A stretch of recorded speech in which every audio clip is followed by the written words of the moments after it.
Salut les gens. Bon, on se retrouve aujourd'hui, on est lundi. Donc pour ceux... donc ça fait bizarre de ne pas vous parler de mon camion un lundi. Donc pour ceux qui n'ont pas suivi, prenez des notes, hein, faites quelque chose. Pour ceux qui n'ont pas suivi, je suis en vacances, juste pour une semaine, mais bon, je suis en vacances. Donc je vais pouvoir un peu avancer sur certaines choses que j'ai à faire et qui traînent. Donc je vous en avais parlé, hein, ce bandit que j'avais acheté dans un état moyen. Et j'ai refait pas mal de choses dessus. Il me colle un peu au pad, j'arrive pas à le vendre, tout simplement parce que c'est un S. S avec un top case, et les jeunes, ça les fait pas trop kiffer, hein. 600 bandits S avec un top case, ça les fait pas trop kiffer. Ce qui fait que j'ai un peu de mal à le vendre. Donc j'ai descendu mon street, j'ai monté le bandit, on va s'en occuper aujourd'hui.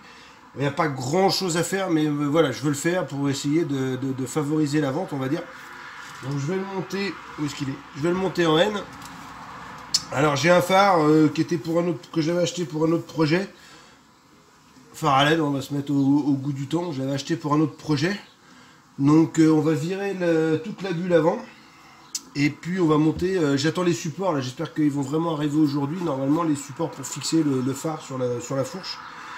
Donc on va faire ça. Aujourd'hui, on va virer le top case. Pareil, on va virer le top case derrière. Et puis je vais certainement derrière mettre les mêmes clignotants que ceux que j'ai mis devant, les petits clignotants LED. Et puis j'ai des autocollants. Alors moi j'ai horreur de ça perso, mais bon voilà, c'est la tendance. Il faut se mettre un petit peu au goût du jour si on veut la vendre. Donc j'ai acheté des autocollants, des bandes pour mettre autour des roues là. Les jeunes ils aiment bien ça.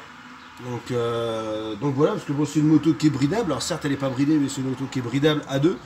Donc voilà, un jeune permis, c'est vrai qu'un jeune permis, il aime bien que il y ait des clignotants à LED, qu'il y ait un phare à LED, que il y a un pot scorpion déjà dessus, donc ça c'est bien.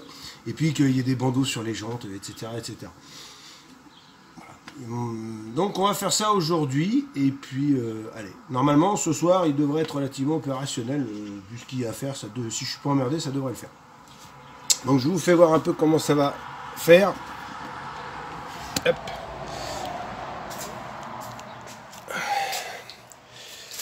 Donc en fait je vais commencer par démonter la bulle ici, parce que de toute façon la partie carénage elle est en trois morceaux. On a un flanc latéral de chaque côté évidemment, et cette partie là. Donc on va démonter ça déjà. Ce qui m'emmerde le plus, ce qui m'inquiète le plus, c'est le faisceau, parce que le faisceau électrique sur le S il a tendance à être un petit peu plus volumineux que sur le N. Et il va pas loger tout complet dans le phare. Donc il va falloir certainement que je lève le réservoir et que j'essaie de le caler dessous. Donc parce que quand j'avais refait l'araignée qui maintient le phare et tout, je l'avais toute refaite cette patte là parce qu'elle était tordue. Elle était toute rouillée et tout, donc je l'avais refaite. Et j'avais vu que le faisceau était assez balèze. Donc je pense que ça va être un peu sport. Je pense que ça va être lui qui va m'emmerder le plus aujourd'hui. Ça va être de planquer le faisceau correctement pour que ça fasse propre. Ça va être le suspense. Allez, c'est parti.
Donc voilà, donc j'ai tombé, pas très beau, hein, vous avez pas les carénages. Donc j'ai tombé les flancs, la partie avant. Donc là il me reste l'optique. Donc vous voyez le faisceau il remonte jusque là. Hein. Il remonte jusque là, là il y a un gros truc dessous, des grosses prises dessous et tout. Donc ça va être un peu sport. Parce que je vais pouvoir en mettre un petit peu dans le phare, mais je vais pas pouvoir tout mettre. Donc je pense qu'il va falloir que j'en planque une partie dessous là. Mais sans que ça crame évidemment. Et puis bon, il va falloir que je vois pour le klaxon aussi. Bon après ça c'est pas trop un souci. Donc on va continuer ça. On va continuer le démontage. Bon vous voyez c'est vite fait, hein, c'est juste quelques vis. Hein. À partir du moment où on fait attention un minimum. Voilà. On va commencer par la bulle. Après les flancs latéraux. Et après le carré avant qui fait le contour du phare. Voilà, le plastique par-dessus aussi.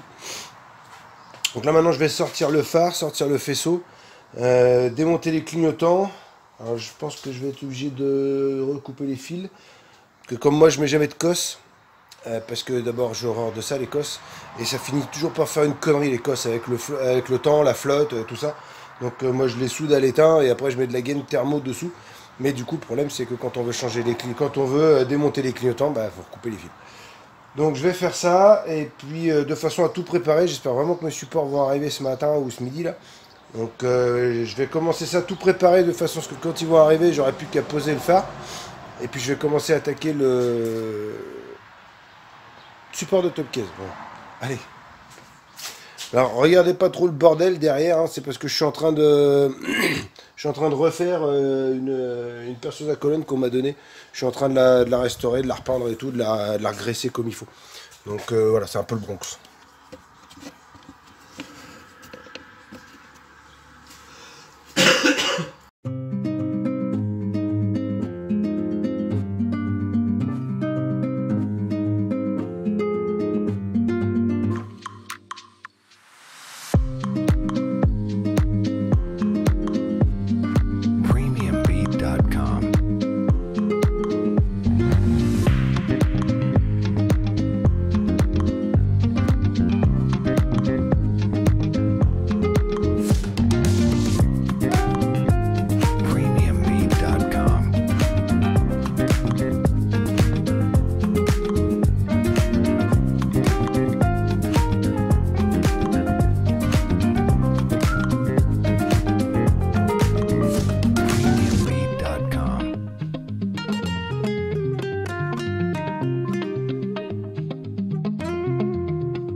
Donc voilà la partie, ce qu'on appelle l'araignée, qui tient un peu tout le merdier. Hein.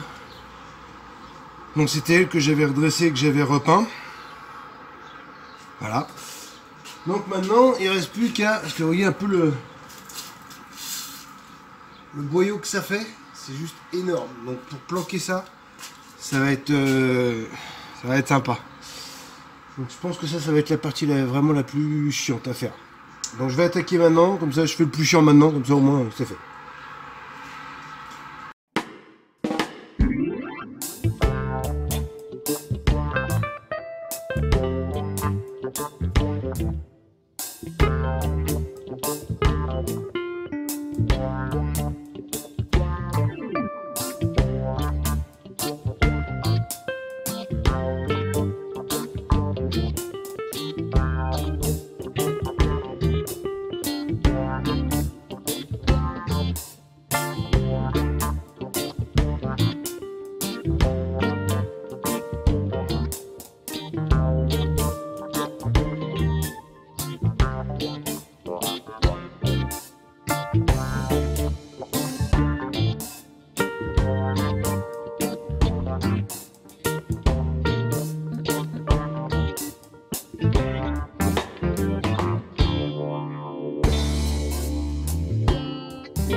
Ok, donc là j'ai rallongé les quelques fils qui avaient besoin d'être rallongés un peu, du coup les fils pour le phare, etc., etc. Là je vais attendre avant de brancher mon phare, je vais attendre d'avoir le support pour pouvoir vraiment faire comme il faut, parce que là le phare j'arrive pas à le faire tenir, il va tomber, ça va casser quelque chose, ça va être chiant. Donc je préfère attendre d'avoir les supports pour vraiment finir la partie avant, ça va aller assez bien. Ça devrait aller assez bien, finalement j'avais peur pour planquer les fils dessous, mais en fait ça va aller, ça va être très bien. Donc je vais fixer ça, là je vais commencer à m'attaquer à l'arrière au démontage du top case, enfin du support de top case. Alors pas de bol, faut que je démonte tout le carénage arrière en fait, parce que j'ai deux vis, elles sont planquées dessous, donc il faut que je sorte les deux flancs, là, les deux flancs de la coque là, pour deux vis. Bon c'est comme ça, allez je fais ça.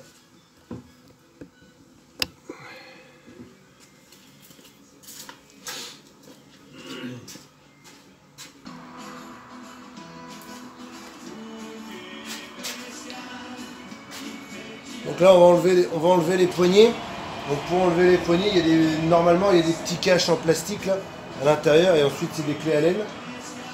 Ensuite, bon là, ça va être bon. Alors qu'il faut surtout faire attention, c'est ici là, il y a des espèces de clips en plastique, et 9 fois sur 10 on les casse. Le plastique a vieilli, le plastique a durci, et 9 fois sur 10 on les casse. Après, il va y avoir les deux vis là et deux vis ici.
Bon voilà, je viens le top case. Bon, c'est vrai que ça fait un petit peu moins moto à papa du coup. Je vais voir, normalement je dois avoir les mêmes clignotants que j'avais mis devant. Il doit m'en rester une paire, faut que je regarde. Faut que je farfouille dans mon bordel. Je pense que je vais les changer derrière. Ça va faire, d'abord ça sera cohérent avec l'avant. Et puis ça fera un petit peu plus moderne, un peu plus sympa. Donc voilà, donc je vous ai pas tout filmé, hein, il n'y a rien de très très intéressant. J'ai donc fini de virer le support de top case, donc ça c'est nickel. Et puis j'ai posé les petits clignotants. Donc ça y est, c'est fait. Donc là je vais, comme j'ai toujours pas reçu mes supports, là le facteur est toujours pas passé, je vais démonter les roues, parce que je finirai donc la partie avant après. Je vais démonter les roues pour coller les autocollants. Voilà. Donc on va faire ça. Allez.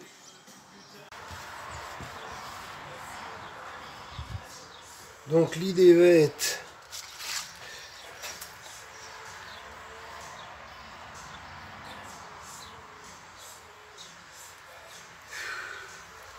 Est-ce que je mets ça comme ça?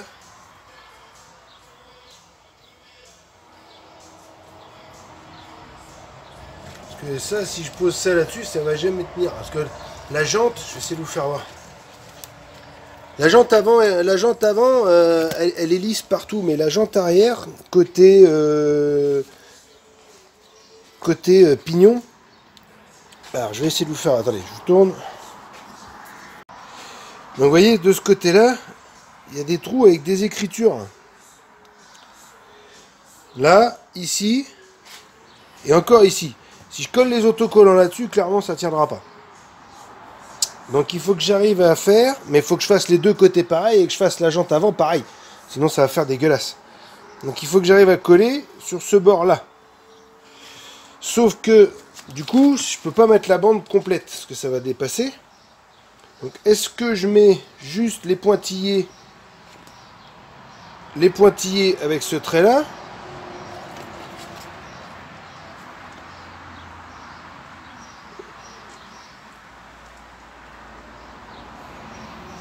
Là, ça ferait relativement à la cerise. Là, c'est pareil. Déjà, c'est à peu près espacé tout pareil, déjà. Parce qu'après, si je mets le grand bandeau...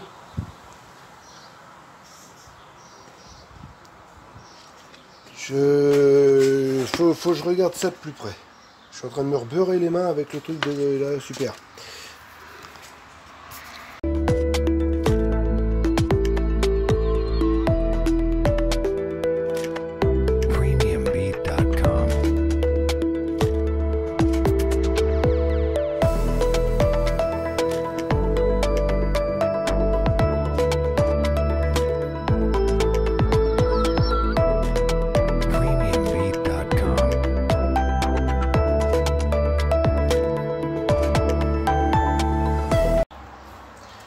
Il va falloir faire pareil sur les deux jantes, des deux côtés sur les deux jantes, sinon ça va faire dégueulasse. Déjà que... Donc si je mets ça, ça, ici ça passe. Là, ici, ça passe aussi. Et là, ici... Ah putain, celui-là il va me faire chier. Bon, ça c'est pas très grave, après au pire c'est pas grave. Donc on va pas mettre celui-là.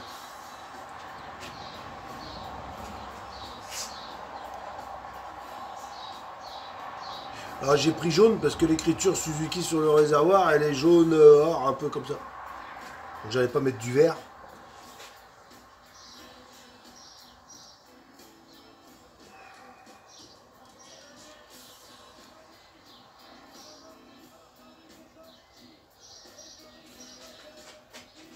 Quittez pas, je reviens.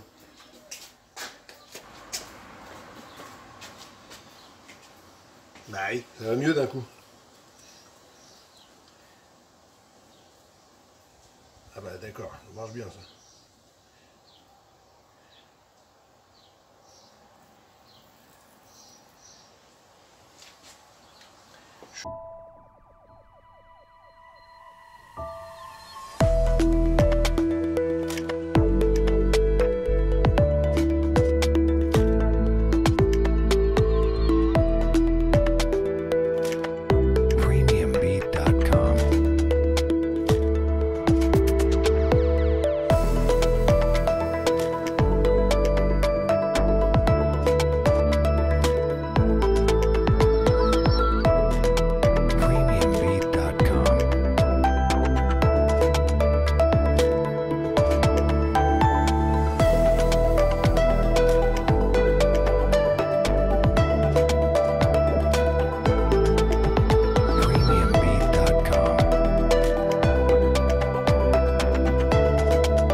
Donc voilà, vous avez compris le principe. Je vais pas tout vous filmer parce que ça n'aura rien d'intéressant de voir un mec poser des autocollants sur des jantes pendant 1h30.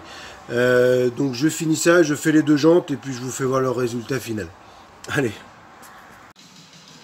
Donc voilà, les 2 jantes sont faites, les 2 jantes sont remontées. Donc voilà.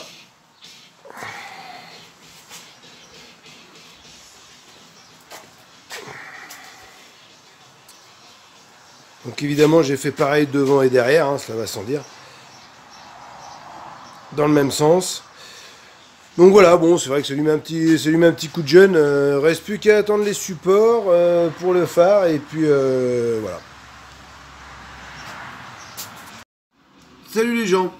Bon, retour sur la vidéo sur le bandit. Alors bon pour vous c'est maintenant, hein, c'est la suite de la vidéo. Pour moi il s'est passé 15 jours entre les deux. Parce que pour les supports de phare, ça n'a pas été tout simple. En fait, j'en ai commandé une première paire. Ils sont partis pour je ne sais quelle raison. Ils sont retournés chez l'expéditeur sans jamais arriver chez moi. On m'a remboursé. Du coup, j'en ai recommandé une autre paire qui sont partis. A priori, il y a eu un problème avec le transporteur qui a abîmé le colis. Du coup, ils sont repartis. On m'a remboursé. Donc, il a fallu que je recommande une 3e paire ailleurs. Qui ont fini par arriver. Mais voilà. Donc, c'était un peu pas simple. Donc, quelque chose qui finalement devait me prendre une journée à tout casser. Ça fait 15 jours que je suis dessus, quoi. Donc bon, c'est pas très grave. On va pouvoir le finir aujourd'hui, ce bandit. On va s'en occuper. Il reste plus grand chose à faire maintenant. On va s'occuper de ça. Ça m'a quand même permis, pendant ma période de vacances, et voilà, de finir la restauration de la perceuse à colonne hein, qu'on m'a donnée. Je vous en avais vaguement parlé. Il y avait tout un bordel sur mon établi là-bas. Donc elle, ça y est, elle est terminée. Enfin, elle est terminée. L'esthétique est terminée, il ne reste plus maintenant qu'à voir avec mon pote d'enfance pour s'occuper du branchement, puisque quand je l'ai récupéré, cette perceuse, il y avait des fils qui étaient débranchés, et moi je ne suis pas électricien du tout. J'y connais rien, il y a une histoire de condensateur avec un moteur, donc plutôt que de faire une connerie et de griller quelque chose, je préfère attendre que mon pote, pour qui lui, c'est sa partie, passe, me dit, ça se trouve, lui il va arriver, il va brancher les 2 fils, elle va tourner, voilà. Mais l'électricité, c'est pas mon truc. En tout cas, l'électricité, maison, appareil comme ça, voilà. Donc là, on s'occupe du phare du bandit. Allez, c'est parti. J'ai reçu donc les fameux supports, et évidemment, ce qui se passe, c'est que l'espace entre les 2 supports et l'espacement des 2 tubes de fourche, évidemment, ne correspondent pas. Hein. C'est pas un phare d'origine 1200 bandits, ou 600 bandits, pardon, c'est un phare à LED, donc forcément, ça correspond pas. Donc, il va falloir en fait que je fabrique 2 entretoises, une de chaque côté, pour espacer un petit peu les supports. Donc, en fait, j'ai 2 tubes dont je m'étais déjà servi auparavant, 2 tubes ronds en aluminium. Donc en fait, je vais faire 2 entretoises dans ce tube-là, rentrer celui-ci dans celui-là qui va lui donner de la rigidité, et celui-ci, je vais le laisser dépasser un tout petit peu. Comme ça, en fait, ça va venir compenser, parce que là, le trou ici, alors on le voit pas parce que j'ai mis des vis provisoires, les vis définitives sont celles-ci. Et en fait, les vis sont beaucoup plus petites que le trou ici. Donc en fait, le fait de laisser dépasser un tout petit peu celle-ci, ça va me permettre de faire une entretoise et limiter que mon phare ait du jeu au niveau de la patte. Ça va limiter les vibrations et ça va durer plus longtemps. Donc j'ai déjà mesuré mon espace ici. J'ai déjà mesuré, c'est pour ça que j'ai mis des vis provisoires, mon espace ici. Donc il faut que je crée 2 entretoises là d'à peu près 2 cm de chaque côté.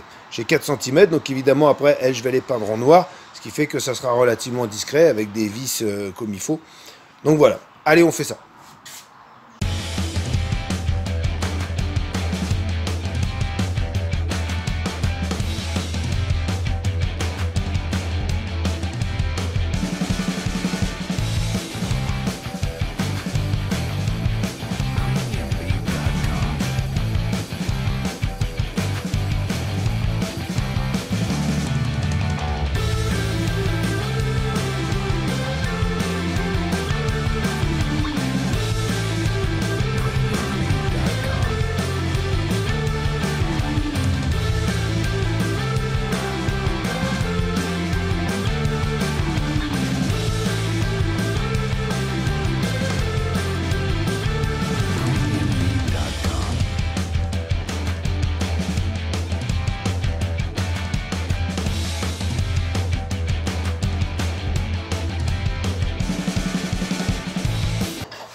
Donc voilà, donc j'ai rentré les deux tubes l'un dans l'autre et j'ai laissé déborder un petit peu. Alors il faut que j'ajuste.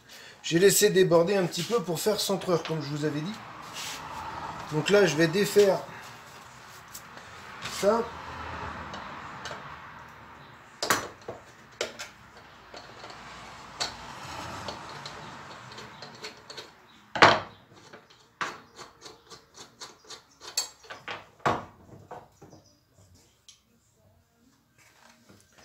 Donc vous voyez le trou par rapport à la vis. Donc en faisant comme ça, l'avantage c'est que je vais pouvoir rentrer ça dedans et ça va me faire, ma vis rentre. Il faut que j'ai bavure un petit peu, hein, mais ma vis, voilà, rentre. Et donc ça va me permettre de pouvoir faire un centreur supplémentaire. En plus de faire mes cales de compensation, ça va me permettre aussi de faire un centreur. Donc il faut que je peaufine tout ça. Donc je vous retrouve après.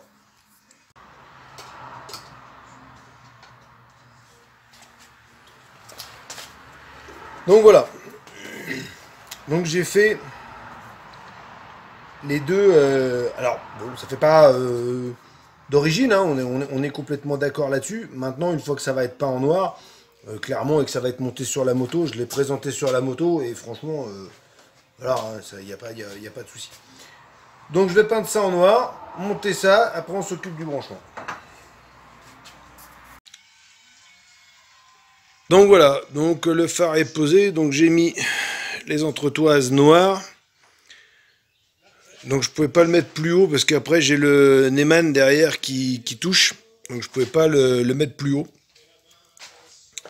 Donc du coup, hop, attendez parce que j'essaye en même temps, mais il est là. Hop. Donc la veilleuse, le feu de croisement et le plein phare. Donc voilà, les clignotants. Donc voilà, donc la moto est opérationnelle, donc les fils sont cachés là-dessous, hein, maintenus, il n'y a pas de souci. Ça risque pas de cramer, rien. Alors, encore une fois, hein, les rageux, les 100% puristes, d'origine et tout, comme je l'ai déjà dit auparavant, ce que j'ai fait là, ça me plaît pas non plus. Hein. Moi, clairement, je le ferai pas sur ma moto parce que, voilà, j'aime pas ça. J'aurais préféré le laisser en S, mais voilà, l'idée c'était de le vendre. J'arrive pas à le vendre en S, même en le mettant à un prix, voilà, c'est le moins cher de tous. Mécaniquement parlant, il est à jour. Mais au niveau des jeunes, bah, ça leur plaît pas. Donc, du coup...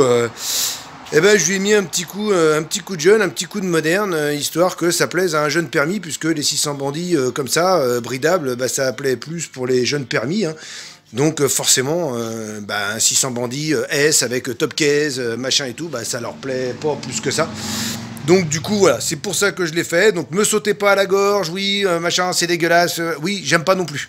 Ce que j'ai fait, les autocollants, le phare, le machin et tout, j'aime pas non plus, mais c'est le moyen que j'ai trouvé pour vendre. J'en ai discuté avec des potes et clairement ils m'ont dit bah voilà, si tu veux le vendre, si tu veux que ça plaise aux jeunes, si tu veux que voilà, surtout qu'il a un pot, il a donc voilà. Donc je vais le sortir, je vais vous faire quelques photos à l'extérieur, quelques images à l'extérieur, je vais ranger un petit peu tout le bordel et puis après on pourra s'occuper au TLR Street.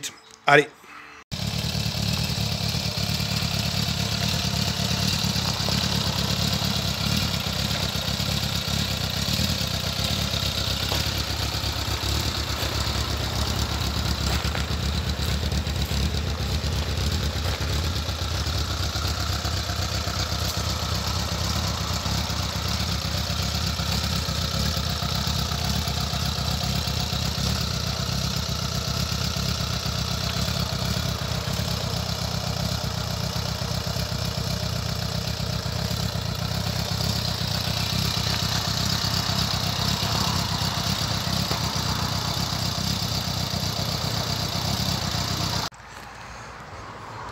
Donc voilà, donc bah, la vidéo concernant le bandit, bah, elle s'arrête là. Donc bah, j'espère que ça vous a plu. Encore une fois, hein, je vous dis, ne me sautez pas à la gorge, je suis pas fan non plus, mais c'est comme ça. Donc prochaine étape, ça va être le TLR en street. Donc j'ai reçu mon phare. Bon, j'ai regardé, cette fois ça me plaît bien. Je crois que j'ai trouvé le phare qui me convient. Donc là je vais pouvoir ranger un peu le bordel dans le garage, remettre le TLR en place. Et puis normalement prochaine vidéo en ce qui concerne les motos, ça sera sur le TLR. Allez, à bientôt.